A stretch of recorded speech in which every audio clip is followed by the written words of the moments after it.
Atos dos Apóstolos, capítulo 1. O propósito de Deus para a sua igreja. A igreja é um instrumento apontado por Deus para a salvação dos homens.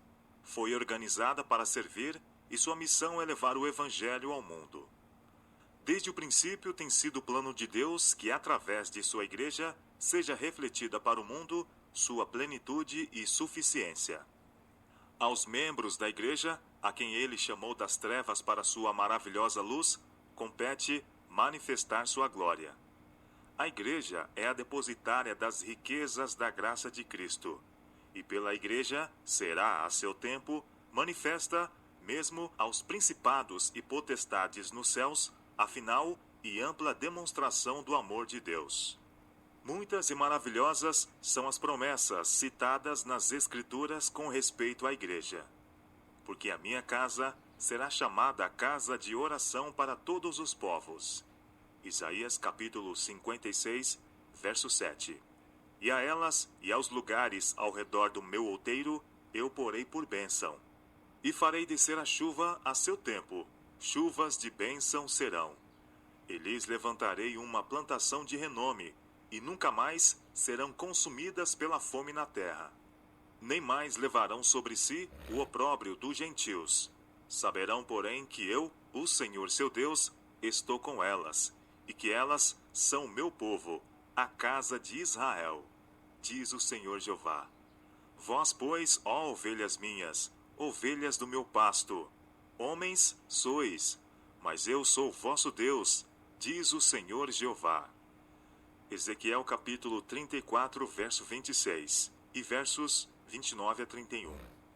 Vós sois as minhas testemunhas, diz o Senhor, e o meu servo a quem escolhi, para que o saibais, e me creais, e entendais que eu sou o mesmo, e que antes de mim Deus nenhum se formou, e depois de mim nenhum haverá. Eu sou o Senhor, e fora de mim não há Salvador.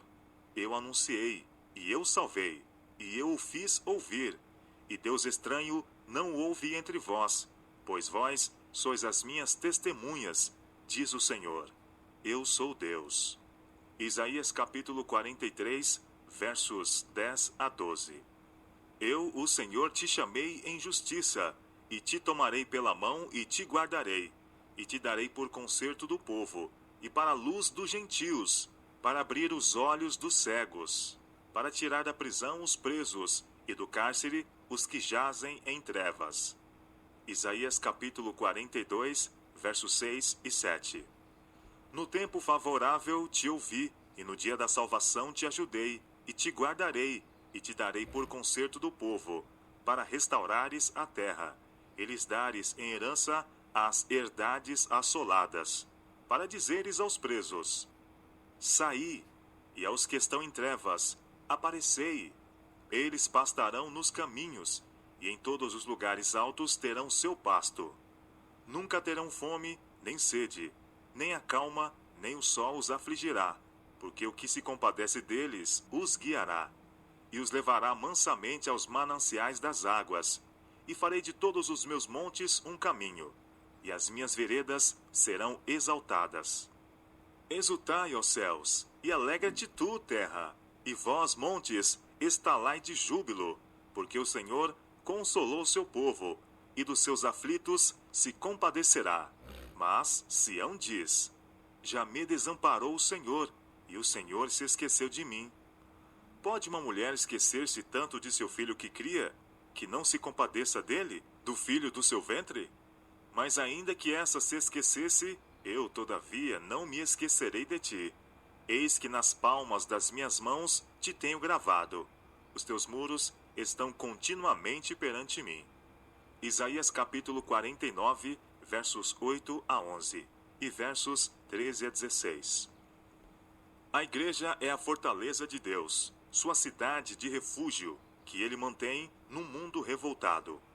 Qualquer infidelidade da igreja é traição para com aquele que comprou a humanidade com o sangue de seu unigênito Filho.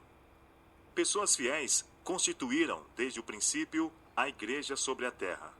Em cada era, teve o Senhor seus vigias, que deram fiel testemunho à geração em que viveram.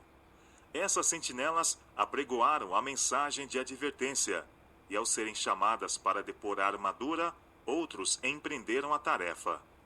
Deus pôs essas testemunhas em relação de concerto com Ele próprio, unindo a igreja da terra à do céu. Enviou seus anjos para cuidar de sua igreja, e as portas do inferno não puderam prevalecer contra seu povo. Através de séculos de perseguição, conflito e trevas, Deus tem amparado sua igreja. Nenhuma nuvem sobre ela cai, para a qual ele não estivesse preparado. Nenhuma força oponente surgiu para impedir sua obra, que ele não houvesse previsto. Tudo sucedeu como ele predisse. Ele não deixou sua igreja ao desamparo, mas traçou, em declarações proféticas, o que deveria ocorrer, e aquilo que seu Espírito inspirou os profetas a predizerem, tem se realizado. Todos os seus propósitos serão cumpridos. Sua lei está vinculada a seu trono, e nenhum poder do mal poderá destruí-la. A verdade é inspirada e guardada por Deus, e ela triunfará sobre toda oposição. Durante séculos de trevas espirituais, a Igreja de Deus tem sido como uma cidade edificada sobre um monte. De século em século, através de sucessivas gerações, as puras doutrinas do céu têm sido desdobrada dentro de seus limites. Fraca e defeituosa como possa parecer, a Igreja é o único objeto sobre que Deus concedeu, em sentido especial, sua suprema atenção. É o cenário de sua graça, na qual se deleita em revelar seu poder de transformar corações. A que, perguntava Cristo, assemelharemos o reino de Deus? Ou com que parábola o representaremos? Marcos capítulo 4, verso 30. Ele não podia empregar os reinos do mundo como uma ilustração. Na sociedade, nada achou com que o pudesse comparar. Os reinos da terra se regem pela supremacia do poder físico. Mas no reino de Cristo não existe arma carnal nem instrumento de coerção. Esse reino deve erguer e enobrecer a humanidade. A Igreja de Deus é o recinto de vida santa, plena de variados dons e dotada com o Espírito Santo. Os membros devem encontrar sua felicidade na felicidade daqueles a quem ajudam e abençoam. Maravilhosa é a obra que o Senhor se propõe realizar por intermédio de sua Igreja, a fim de que seu nome seja glorificado. Um quadro dessa obra é dado na visão que teve Ezequiel do rio de águas purificadoras. Estas águas saem para a região oriental e descem a campina e entram no mar, e sendo levadas ao mar, sararão as águas. E será que toda criatura vivente que vier, por onde quer que entrarem estes dois ribeiros, viverá. E junto do ribeiro, à sua margem, de uma e de outra banda, subirá toda a sorte de árvore que dá fruto para se comer. Não cairá a sua folha, nem perecerá o seu fruto. Nos seus meses produzirá novos frutos, porque as suas águas saem do santuário, e o seu fruto servirá de alimento e a sua folha de remédio. Ezequiel capítulo 47, versos 8 a 9 e verso 12. Desde o início, tem Deus operado por intermédio de seu povo, a fim de trazer bênçãos ao mundo. Deus fez de José uma fonte de vida para a antiga nação egípcia.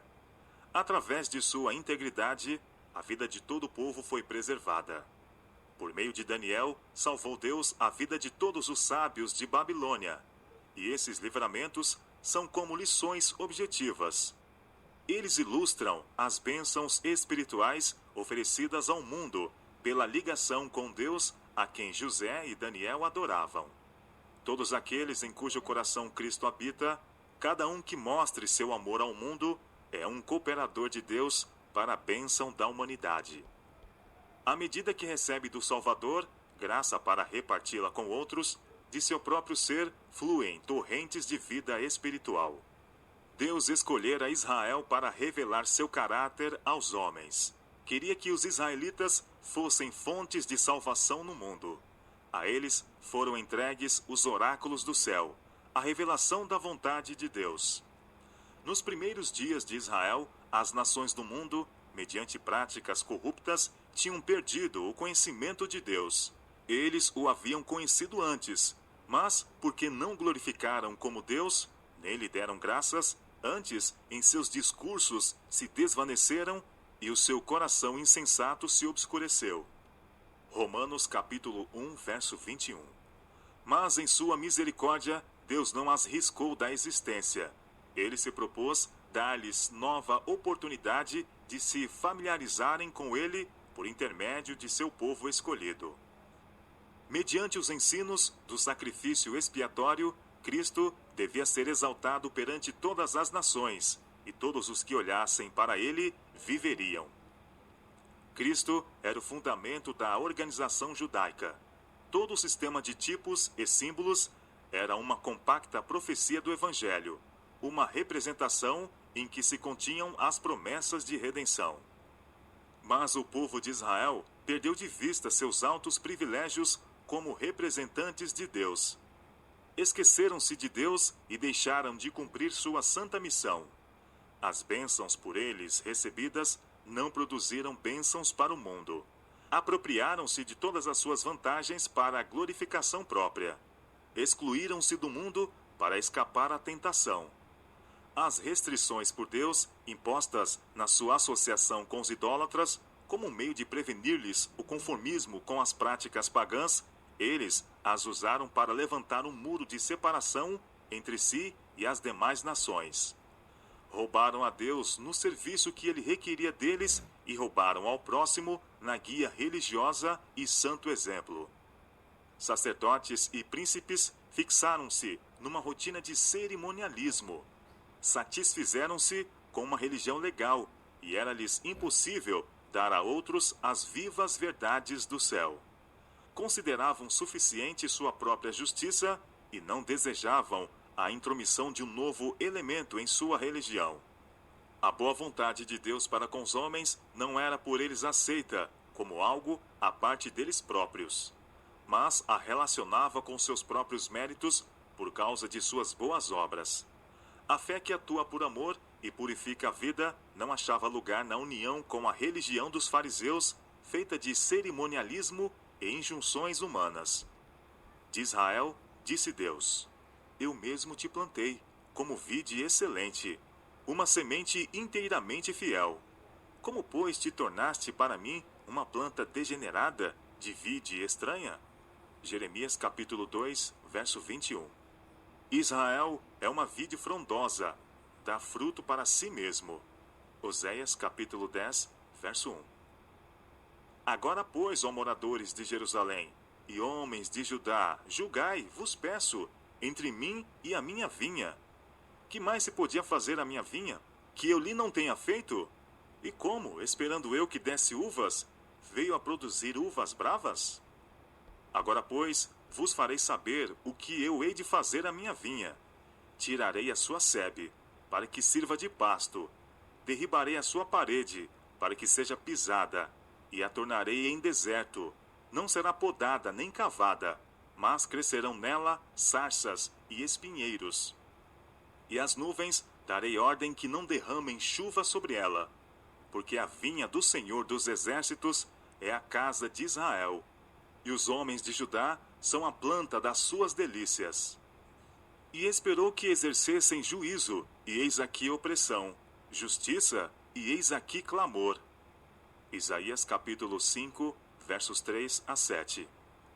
A fraca não fortalecestes, e a doente não curastes, e a quebrada não ligastes, e a desgarrada não tornastes a trazer, e a perdida não buscastes, mas dominais sobre elas com rigor e dureza.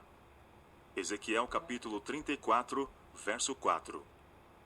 Os líderes judeus imaginavam-se demasiado sábios para necessitar de instrução, demasiado justos para necessitar de salvação, e demasiado honrados para necessitar da honra que vem de Cristo. O Salvador afastou-se deles para outorgar a outros os privilégios de que tinham abusado e a obra que haviam negligenciado. A glória de Deus tinha de ser revelada e sua palavra confirmada. O reino de Cristo tinha de ser estabelecido no mundo. A salvação de Deus tinha que se tornar conhecida nas cidades do deserto. E os discípulos foram chamados para fazer a obra que os líderes judaicos deixaram de fazer.